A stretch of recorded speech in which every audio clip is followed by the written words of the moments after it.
I ćao, zdravo ljudi, Pipe Car s vama i danas ću vam pokazati 10 trikova kako od nuba postati do medium player, to jest vidjeli ste već u nazivu ovog klipa.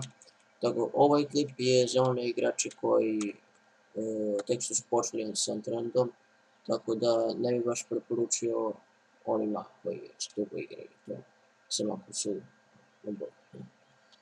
Ovo novi serijal, tako da nas da ćete uživati. Mi, hajde da počnemo. Dakle, prvi trik jeste da ako ste u borbi ili sada da vi ne biste ovako klikćeli desni klik kao equip ili da ne biste ovako privlačili. Najbrži način jeste da držite CTRL i kliknite desni klik. Op, i ono se automatski equipa ako imate mjesto u inventoriju da se zameni. I isto važi i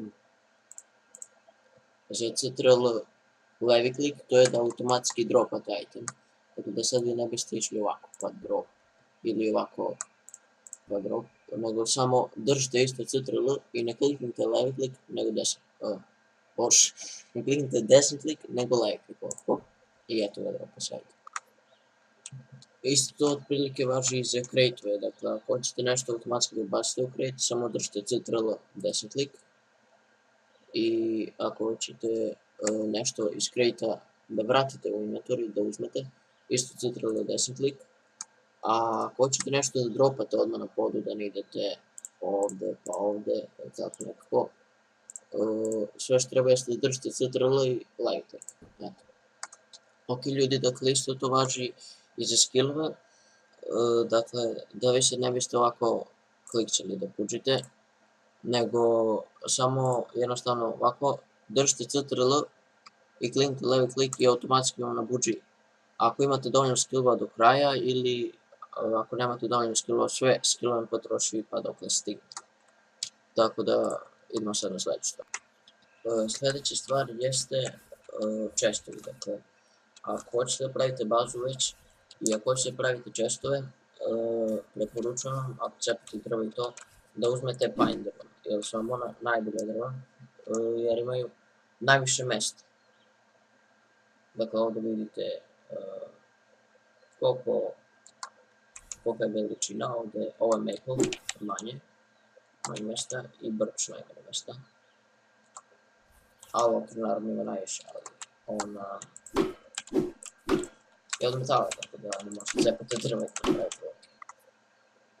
Ok, sljedeća stvar jeste, na primjer, zamislite da vas neko sad dropne i sada dok vi bežite i okrenete da krvarite i dok vi uzmete ovako heal da se ne healate, već će da iskrvarite. I onda najbolja stvar vam je da uzmete ovako medkit, kliknite desni klik, držite CTRL i stavite na broj 3. Pošto vam je ovo broj 1, broj 2 i sada ovdje možete staviti broj 3, 4, 5, 6, 7 i tako nedovoljno koliko imate broja na statutu. I to će vam veoma pomoći. I još jedna važna stvar jeste da nemojte da stavljate healovi, pošto vidio sam mnogo ljudi ovako uzmu i stave 3 i 4. A to vam sve vreme isto, evo, gledajte, sad kliknem 3, nahealam se, ovako, i opet kliknem 3. Evo ga tu. Kao što vidite, dakle, iste iteme nemojte da stavljate po dva različita broja, jer je to potpuno bez veze. Idemo na sljedeću stvar. Ok ljudi, sljedeća stvar jeste da mnogi početnici da ne znaju da možete postavljati stvari na vožnju. Dakle, možete da ovako raditi, niko ne može da vas snajpuje, ali ne možete da postavite krevet.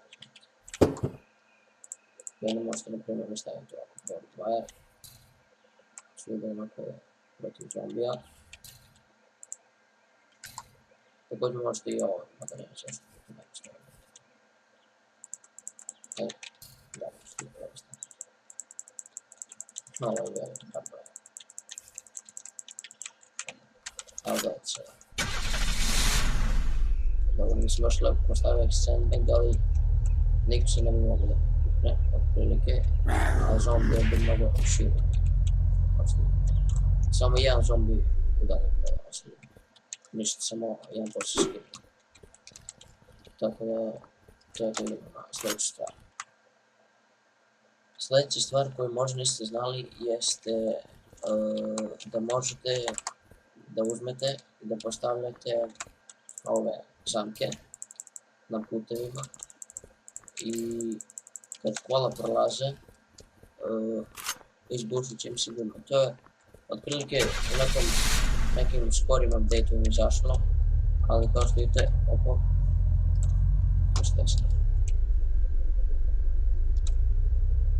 nešto ne slično. Većina početnika koji su ušli u internet i koji igraju na serveru i sad oni su našli testeru ili sekiru, bilo šta, i krenuli da cepaju drva. Krenuli su da prave bazu i na kraju naprave drvena vrata. Dakle, to je jedna od najvećih i najčešćih greška kod početnika u internetu. Dakle, molim vas, nemojte da pravite drvena vrata. Napravite metalna vrata, košta vas samo 5 skrep metala, mnogo vredi. Jer ako napravite drvena vrata, moći će svaki igrač na serveru da uđe, bukvalno svaki igrač u vašu kuću. A ako napravite metalna vrata, moći ćete samo vi ili onaj koji je u vašu grupu. Tako da molim vas, nemojte da pravite više drvena vrata.